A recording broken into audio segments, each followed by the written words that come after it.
എല്ലാവർക്കും മറ്റൊരു എപ്പിസോഡിലേക്ക് സ്വാഗതം. ഇപ്പോൾ വിക്രം താമസിച്ചിരുന്ന വീടിൻ്റെ ഭാഗത്തിന് മുഴുവനായി തീ പടർന്നിരിക്കുകയാണ്. തീ ആളിക്കത്തുകയാണ്. എന്നാൽ ഇതിനകത്ത് വേദയുള്ള കാര്യം ആരും തന്നെ ശ്രദ്ധിക്കുന്നില്ല.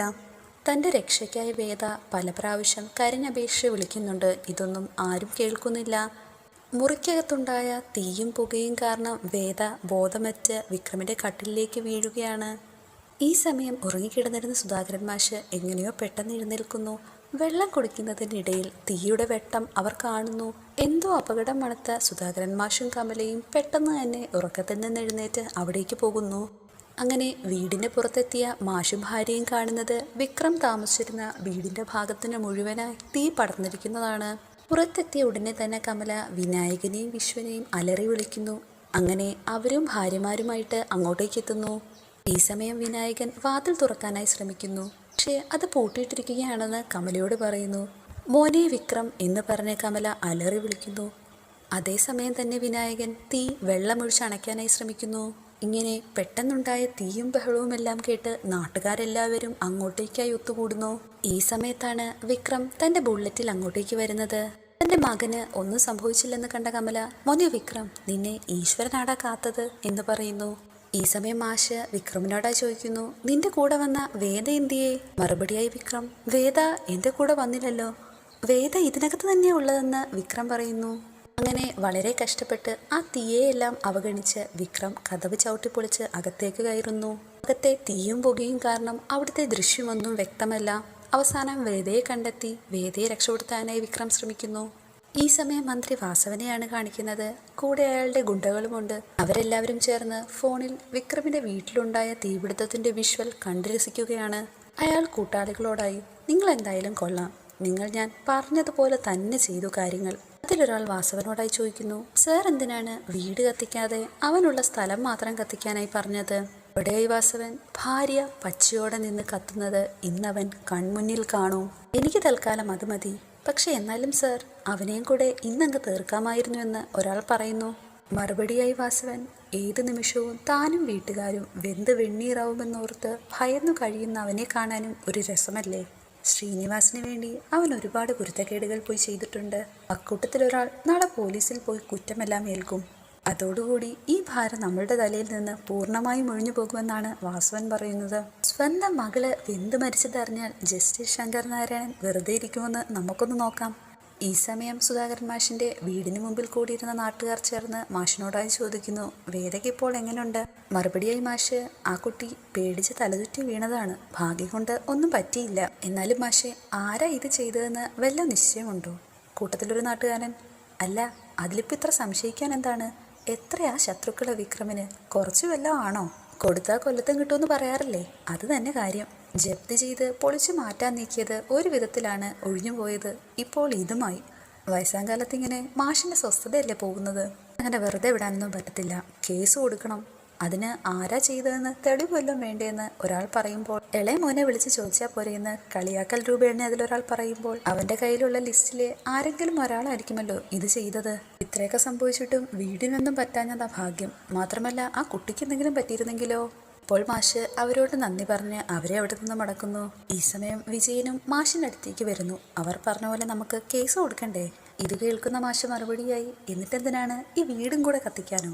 ഇപ്പോൾ വിനായകൻ പറയുന്നു, എനിക്ക് തോന്നുന്നത് ഇതാ MLA വാസവന്റെ പണിയാണെന്നാണ്. ഇത് കേൾക്കുന്ന മാഷ്, എന്നാ ചെന്ന് അയാൾക്കെതിരെ പരാതി കൊടുക്ക്, വരാനുള്ളത് എല്ലാവർക്കും കൂടി ആയിട്ട് അനുഭവിക്കാം. അങ്ങനെയൊക്കെ വിചാരിച്ചിട്ട് മിണ്ടാതിരുന്നാലും ഇതൊക്കെ വീണ്ടും സംഭവിക്കില്ലേ എന്ന് വിജയൻ ചോദിക്കുമ്പോൾ, സംഭവിക്കും. ചിലപ്പോൾ എല്ലാവരെയും കൂടെ കൂട്ടിയിട്ട് കത്തിച്ചെന്നിരിക്കും. അതൊക്കെ സഹിക്കുകയേ നിവർത്തിയുള്ളൂ. ഇപ്പോൾ മാഷ് വിക്രമിനോടായി, ആ ശ്രീനിവാസിന് വേണ്ടി അടിയുണ്ടാക്കാൻ നടക്കുമ്പോൾ ആലോചിക്കണമായിരുന്നു ഇതിൻ്റെ അവസാനം ഇങ്ങനെയൊക്കെ ആയിരിക്കുമെന്ന്. ഈ സമയം വീടിനകത്തിരുന്ന് വിശ്രമിക്കുന്ന വേദയാണ് കാണിക്കുന്നത്. ശ്രീജേടത്തിയും തൊട്ടടുത്തായിട്ട് തന്നെയുണ്ട്. വേദയുടെ കൈകളിലാകെ പൊള്ളലേറ്റിട്ടുണ്ട്. ആശുപത്രിയിലേക്ക് പോകണോ എന്ന് വിക്രം ചോദിക്കുന്നുണ്ട്. ഈ സമയം കമല അങ്ങോട്ടേക്ക് വന്ന് പൊള്ളലിലേക്ക് തേക്കാനുള്ള ഓയിൽമെന്റ് കൊടുക്കുന്നു. നന്ദിനി വിക്രത്തിനോടായി ചോദിക്കുന്നു, നീ എന്തിനാണ് ആ സമയത്ത് തന്നെ പുറത്തേക്ക് പോയത്? അത് ശരി വെക്കുകയാണ് ശ്രീജേടത്തിയും. അതെ, ശരിയാണല്ലോ. മുറി പൊട്ടിക്കിടക്കുന്ന കണ്ടപ്പോൾ നിങ്ങൾ രണ്ടുപേരും അവിടെ ഉണ്ടാവില്ലെന്നാണ് ഞങ്ങൾ വിചാരിച്ചത്. എന്തായാലും നിനക്ക് തിരിച്ചു വരാൻ തോന്നിയത് ഭാഗ്യം. അല്ലെങ്കിൽ വേദയുടെ വീട്ടുകാർ മകളെ തീ കൊളുത്തി കൊല്ലാൻ ശ്രമിച്ചു എന്ന് പറഞ്ഞ് ഇവിടുള്ളവർക്കെതിരെ കേസ് കൊടുത്തേനെ. ഇത് കേട്ട് ദേഷ്യം വന്ന കമല, നന്ദിനി, കഴിഞ്ഞത് കഴിഞ്ഞു, ഇനി അതിനെപ്പറ്റി ഒരു വിശദീകരണം ഇവിടെ വേണ്ട. എപ്പോഴും ആ ഷോക്കിൽ നിന്ന് മാറിയിട്ടില്ല. സമയം വേദയെ ഉറങ്ങാനായി മുറിയിൽ കൊണ്ടാക്കാൻ അമ്മ പറയുകയാണ്. അന്നേരം വേണ്ടെന്നും കുറേ കാലം ഞാൻ ഈ ഹോളിൽ തന്നെ കിടന്നതല്ലേ, അതുകൊണ്ട് ഞാൻ ഇവിടെ ഇരുന്നോളാമെന്നാണ് വേദ പറയുന്നത്. ഈ സമയം തൻ്റെ മുറിയിലേക്ക് വരുന്ന വിനായകൻ കാണുന്നത് നന്ദിനി എന്തോ ആലോചിച്ചിരിക്കുന്നതാണ്. എന്താണ് കാര്യമെന്ന് ചോദിക്കുമ്പോൾ നന്ദിനി, അല്ല വിനയേട്ടാ, ആ സമയം തന്നെ എന്തിനാണ് വിക്രം ബൈക്കെടുത്ത് പുറത്തേക്ക് പോയത്? എടി, ആ സമയത്ത് ആരോ ബൈക്കിൽ വന്ന് വീടിന് മുമ്പിൽ നിന്ന് കറങ്ങുന്നത് കണ്ടപ്പം അവൻ്റെ പുറകെ പോയതാന്നാ വിക്രം പറഞ്ഞത്. എന്നിട്ട് നിങ്ങളത് കേട്ടെന്ന് വിശ്വസിച്ചോ എന്ന് നന്ദിനി ചോദിക്കുമ്പോൾ, പിന്നെ വിശ്വസിക്കാതെ? വിനയേട്ടാ, അവൻ എന്തിനാ ഏതെങ്കിലും ഒരാൾ വീടിന് മുമ്പിൽ വന്ന് നിന്നപ്പോൾ ബൈക്കും എടുത്ത് പോയത്? അതേ കണക്ക് തന്നെ പോയി കുറച്ച് സമയത്തിന് ശേഷം അവൻ തിരിച്ചു വന്നു. ഇതിൽ നിന്ന് എന്താണ് മനസ്സിലാവുന്നത്? ഈ തീപിടുത്തം അവൻ്റെ സമ്മതത്തോടു കൂടിയും അറിവോടുകൂടിയുമാണ് നടന്നതെങ്കിലോ? ഈ കത്തിക്കാൻ വന്നവർ അവൻ്റെ മുറി മാത്രം കത്തിച്ചിട്ട് തിരിച്ചു പോകുമോ? ഈ വീടിന് നേരെ ഒന്നും പറ്റിയില്ലല്ലോ. നീ എന്താ പറഞ്ഞു വരുന്നതെന്ന് വിനായകൻ ചോദിക്കുമ്പോൾ, ഇത് അവൻ അറിഞ്ഞിട്ട് തന്നെ നടന്നതാണെങ്കിലോ? എന്തോന്ന് എന്ന് ദേഷ്യത്തോടെ ചോദിക്കുന്ന വിനായകനോട്, നിങ്ങളിങ്ങനെ കേൾക്കുമ്പോഴേ വെട്ടാൻ നിൽക്കില്ലേ വിനയേട്ടാ, ഞാനൊരു സാധ്യത പറഞ്ഞതാണ്. പുറത്തേക്ക് പോയപ്പോൾ അവൻ എന്തിനാ ആ ഓടാമ്പലം കൂടി ഇട്ടിട്ട് പോയതെന്ന് ആലോചിച്ചപ്പോഴാണ് എനിക്ക് സംശയം കൂടിയത്. എന്നുവെച്ചാൽ അവൻ വേറെ തീ വെച്ച് കൊല്ലാൻ നോക്കിയെന്നോ? എന്നല്ല, പിന്നെ എന്താ നീ പറയുന്നതെന്ന് വിനായകൻ എടുത്ത് ചോദിക്കുന്നു. അവളുടെ ശല്യം ഒഴിവാക്കാൻ വേണ്ടി ഏതെങ്കിലും ഒരു ദുർബല നിമിഷത്തിൽ അവൻ അങ്ങോട്ട് പൊട്ടപ്പത്തി തോന്നിയതാണെങ്കിലോ വിനായകേട്ടാ? അപ്പോൾ വിനായകൻ നന്ദിനിയോടെ പറയുന്നു, എടി, നീ ഇങ്ങനൊക്കെ പറഞ്ഞു എന്ന് അവൻ അറിഞ്ഞ എന്താ ഉണ്ടാകാൻ പോകുന്നതെന്ന് അറിയുമോ? ഇത്രയും കാലം ചേട്ടത്തിയമ്മ എന്നുള്ളൊരു ബഹുമാനമെങ്കിലും ഉണ്ടായിരുന്നു. ഇതറിയുമ്പോൾ അതും കൂടി ഇല്ലാതാവും. ഇതൊന്നൊരു സംശയമല്ലേ ഞാൻ പറഞ്ഞത്? എന്നാൽ വിനായകൻ, ഇങ്ങനെയുള്ള നിന്റെ സംശയം നിന്റെ ആരോഗ്യത്തിന് തന്നെ നല്ലതാവില്ല. നന്ദിനി ഇപ്പോൾ വീണ്ടും വിനായകനോടെ ഒരു കാര്യം പറയുന്നു. അല്ല, വിക്രം അല്ല ഈ കാര്യം ചെയ്തതെങ്കിൽ വേറൊരു സാധ്യതയുണ്ടല്ലോ. വേറെ ആരെന്ന് ചോദിക്കുമ്പോൾ, അച്ഛൻ. ആര് അച്ഛനോ എന്ന് വിനായകൻ ചോദിക്കുമ്പോൾ, ജപ്തിയുടെ നോട്ടീസ് തൂണിൽ കൊണ്ടൊട്ടിച്ച അന്ന് മുതൽ അച്ഛൻ പറയാൻ തുടങ്ങിയതാണ് അച്ഛൻ ഉണ്ടാക്കിയ വീട് അച്ഛൻ തന്നെ കത്തിക്കുമെന്ന്. നീ എന്തോ ഈ പറയുന്നത്? അച്ഛൻ തന്നെ മകനെയും മരുമകളെയും തീ കത്തിക്കാൻ നോക്കിയെന്നോ? അങ്ങനെയല്ല, അവർ പുറത്തുപോയി എന്നോർത്ത് അച്ഛൻ ചിലപ്പോൾ വീട് മാത്രം കത്തിച്ചതാണെങ്കിലോ?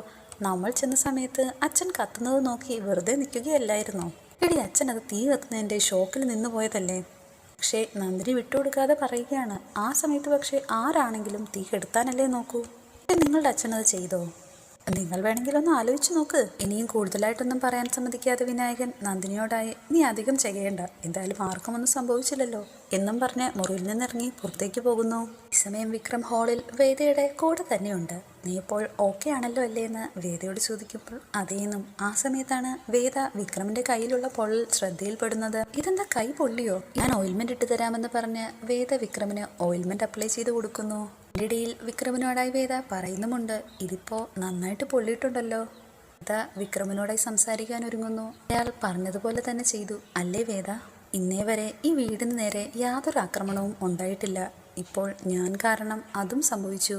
സ്വന്തം അച്ഛനും അമ്മയ്ക്കും അവരുടെ വീട്ടിൽ വേണ്ടത്ര സുരക്ഷ കൊടുക്കാൻ പറ്റിയില്ലെങ്കിൽ പിന്നെ ഞാൻ എന്തിനാ ജീവിച്ചിരിക്കുന്നതെന്ന് പറഞ്ഞ് വിഷമിക്കുകയാണ് വിക്രം. ഇനിയിപ്പോൾ അതൊക്കെ പറഞ്ഞ് വിഷമിച്ചിട്ട് എന്താണ് കാര്യമെന്ന് ചോദിച്ച് ആശ്വസിപ്പിക്കുകയാണ് വേദ.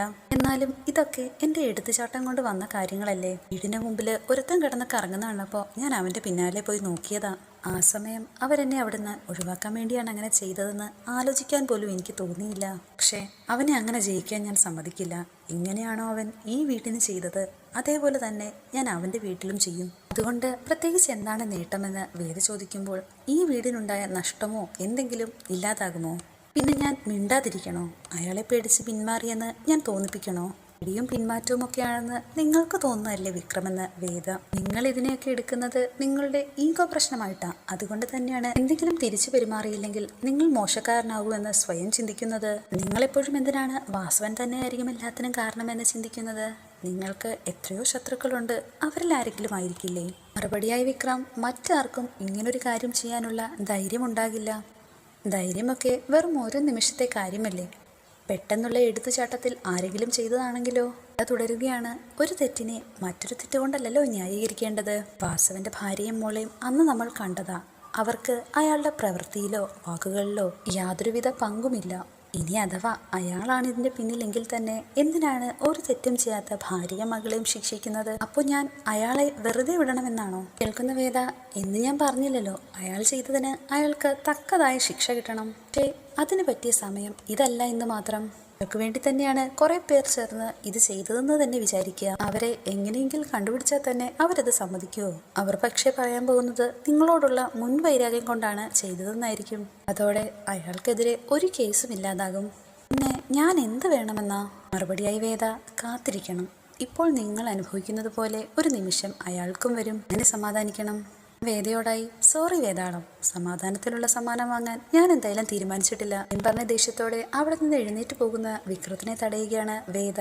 നോക്ക്, ഇന്ന് ഈ വീട് ആകെ ആടി ഉലഞ്ഞൊരു ദിവസമാണ്. ഇപ്പോൾ നിങ്ങൾ എടുത്തു ചാടി എന്തെങ്കിലും ചെയ്ത് എന്തെങ്കിലും സംഭവിച്ചാൽ അത് നമ്മളുടെ അച്ഛനും അമ്മയ്ക്കും ഒട്ടും സഹിക്കാൻ പറ്റില്ല. രണ്ടുപേരും ഒന്നും തന്നെ പറയുന്നില്ലെന്നേ ഉള്ളൂ. അവരുടെ നെഞ്ചു പിടിക്കുന്നത് എനിക്ക് മനസ്സിലാവും.